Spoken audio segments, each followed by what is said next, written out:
کوर्ट martial के साथ सजा लाजिम होती है और ये सजाए मौत से शुरू होती है और फिर उम्र कैद तक जाती है। अफवाज पाकिस्तान ने और चीफ ऑफ आर्मी स्टाफ ने खुद एहतसाबी अमल कितने सीनियर लेवल से शुरू किया। तो आप सोचिए कि 9 मई से लेके जितने वाकयात जो एंटायर पाकिस्तान रियासत के खिलाफ चीजें हुई हैं वो तमाम इसमें आनी है, इसलिए इसको पब्लिक भी किया जाएगा, बताया भी जाएगा और इसके बारे में जो कुछ होता रहेगा, जितनी जरूरी चीजें हैं वो आमतुन्नास को और पब्लिक को बताई जाए। अस्सलाम वालेकुम नाज़रीन, मुअम्मर कज़ाफ़ी एक मतलब फिर हाजिर है नया दौर के प्लेटफॉर्म से। नाज़रीन, एक बड़े ज़बरदस्त सियासतदान, तज़कियाकार, जो मर्जी कह लें, खुरम रोखड़ी साहब हमारे साथ मौजूद है। अस्सलाम वालेकुम सर।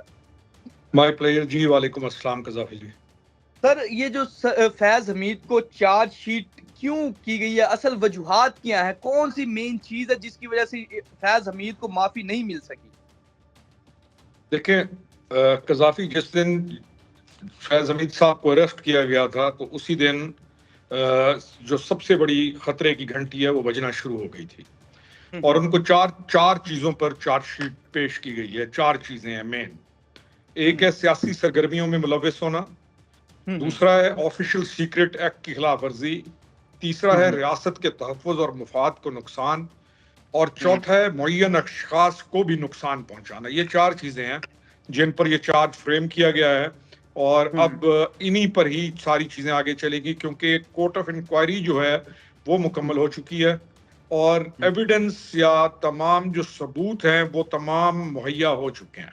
जी ठीक है सर, ये फैज़ हमीद मास्टरमाइंड, आप समझते हैं ये 9 मई के फैज़ हमीद मास्टरमाइंड थे? जी, मैं इसको ना एक तिकोन के अक्सर दोस्तों को और बाकी मीडिया पर भी हम कहते हैं कि तिकोन की सूरत है।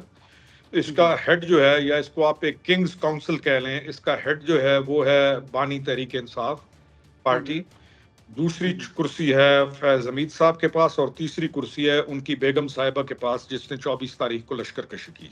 जी अच्छा, ठीक है। तो आप इन तीनों को इसका मुजरिम समझते हैं जो 9 मई को हुआ? इक्वल ये तमाम इक्वल मुजरिम हैं और सब ये बानी तहरीक इंसाफ के ज़ेर साया और उसकी ख्वाहिश के मुताबिक ये काम करते रहे। सर, इमरान खान को फौजी तहवील में लिया जाएगा और इमरान खान का क्या फौजी मिलिट्री ट्रायल होगा, क्या देखते हैं आप? इमरान खान का क्या देखते हैं फ्यूचर?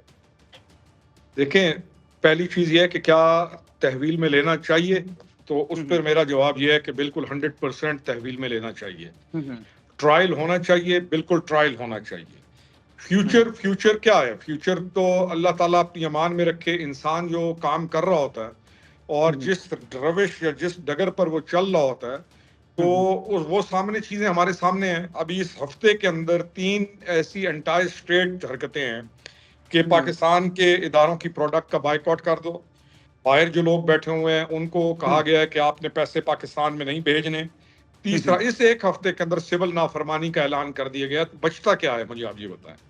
बिल्कुल सर, आप ठीक कह रहे हैं, ये सारी चीजें हुई हैं। सर, जिस तरह हम इमरान खान का तो कह देते हैं जब फैज़ हमीद का नाम आता है, बुशरा बीबी के साथ क्यों रियायत बरती जा रही है, आप क्या समझते हैं?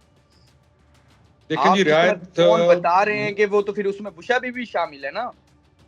100% शामिल है जी, 100%। बल्कि इन तमाम की जो इनिशिएट करने वाली या मेन अप्रूवल के अंदर जो शख्सियत थी वो वही है। तो जब ये अब केस चलेगा और जैसे जैसे घेरा तंग होगा, ये सिर्फ 3 बंदे तो नहीं हैं, इन तीनों के और भी बहुत सारे लोग हैं, कुछ सहूलतकार निकलेंगे, आगे काम करने वाले निकलेंगे। तो जब चीज चलेगी तो आगे सारे घेरे में आएंगे one by one. Sir, Faisal Vawda साहब कहते हैं कि फैज़ हमीद का सिर्फ कोर्ट मार्शल नहीं होगा, इनको सजा भी मिलेगी। सर, आप भी फौज में सर्व कर चुके हैं, आपको ज्यादा अच्छा आइडिया होगा, क्या सजा मिल सकती है फैज़ हमीद को कोर्ट मार्शल के साथ साथ? देखिए कज़ाफ़ी, कोर्ट मार्शल के साथ सजा लाजमी होती है। वाडा साहब ने जो कहा ना कि कोर्ट मार्शल होगा, कोर्ट मार्शल के साथ सजा लाजिम होती है। और अब इस पे जो एक्सपेक्टेड है, ये जो चार्जेस हैं और जो साबित हो चुके हैं, उसमें कैपिटल पनिशमेंट की तरफ जाएगा ये, और ये सजाए मौत से शुरू होती है और फिर उम्र कैद तक जाती है। सर, आप नहीं समझते कि फौज ने फैज़ हमीद का एहसाब करके दूसरों को सख्त पैगाम दे दिया है? देखिए, जिस चीज की डिमांड हम तमाम करते थे, तमाम लोग बैठते थे, जिसको भी देखे वो कहते थे कि जी देखें, जब तक खुद एहतसाबी नहीं होती मुल्क ठीक नहीं हो सकता। تو افواج پاکستان نے اور چیف آف آرمی سٹاف نے خود احتسابی کا عمل کتنے سینئر لیول سے شروع کیا، تو بالکل یہ ضروری تھا اور اس کے ساتھ ملک کو فائدہ ہوگا. جی بالکل سر، یہ ٹرینڈ ایک سیٹ کر دیا ہے. اب تو جو ابھی بھی لوگ ہیں، اس سے یہ ثابت ہوتا ہے کہ فوج میں جو خود احتسابی کا سسٹم ہے وہ بڑا مضبوط ہے. سر یہ آف اکثر کورس. ہوتے ہیں کورٹ مارشل، لیکن یہ پبلکلی سامنے نہیں آتے. کیا ضرورت پڑی کہ اس دفعہ آئی ایس پی آر نے پریس ریلیز باہر نکالی ہے اس فیض حمید کے معاملے پہ؟ دیکھیں، قذافی وہ کورٹ مارشل جو محکمانہ ہوتے ہیں یا وہ جرم جو محکمے کے اندر کے ہوتے ہیں وہ باہر کبھی بھی نہیں نکلتے اور سزا جزا کا معاملہ وہاں چلتا ہے.